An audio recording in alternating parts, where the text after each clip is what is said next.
Monica is a tailor in Mukuru and is the primary income provider for her family. She has 4 children and an 8th grade education. She was passed over for secondary schooling because her parents could only afford to send 1 child, and they chose her brother.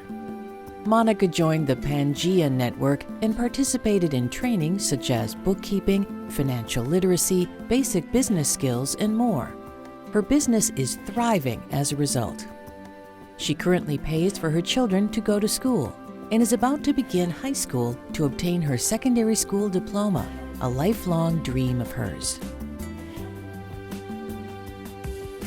Pamela has a soda and snack shop in the center of Kibra, one of the largest slums in the world just outside of Nairobi, where crime is high, illness is rampant, and poverty is inherited. Her home is connected to her shop. In 2014, gangs burned it down, and she had nothing left. The Pangea Network met her with open arms and welcomed her, where she had nothing left to live for, but everything to gain. Pamela attended numerous Pangea trainings and received a Pangea grant to rebuild her shop and eventually rebuild her life. In fact, she was selected as an outstanding community leader to represent Kibra and address the Pope when he visited in 2015. At the age of 14, KELVIN was homeless and living in a makeshift bed in a forest outside of Nairobi after his mother and sole caretaker could no longer care for him due to complications related to HIV. For 2 years, he remained homeless and wandered around Kibra looking for manual jobs to make money for food.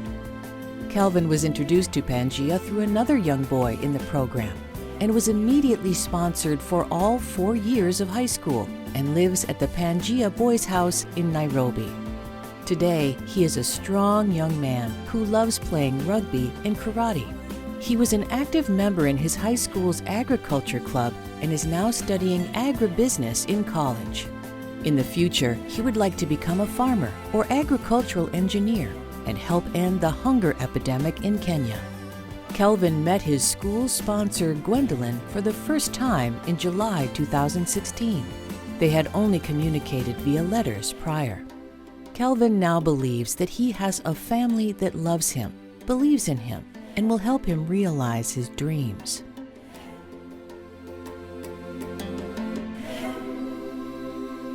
What about the many others in this world who have similar challenges and the same motivation and desire to produce sustainable change? It's not simple, but one very clear way is by creating more leaders here at home who have a passion to become social entrepreneurs and effect positive change in their community and far beyond it.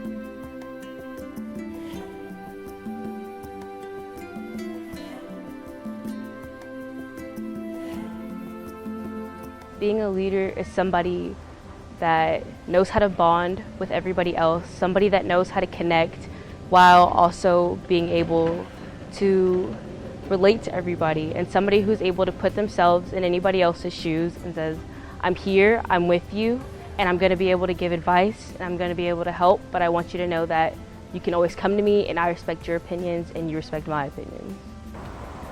So before, a leader to me was somebody that stands in front of a lot of people and gives a huge speech, but now after this week I realize that a leader is somebody that wants to make a change in their community and pursues their dream of doing that.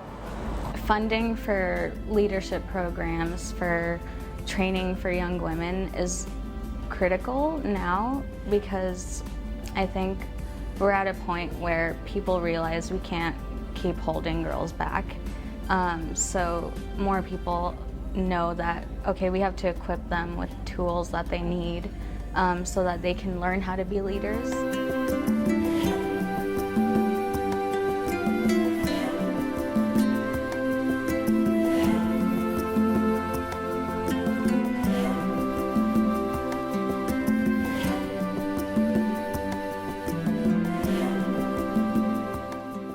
We continue to expand our Kenyan cooperatives to meet, train, and empower more Monicas and Pamelas. And we need you to do that.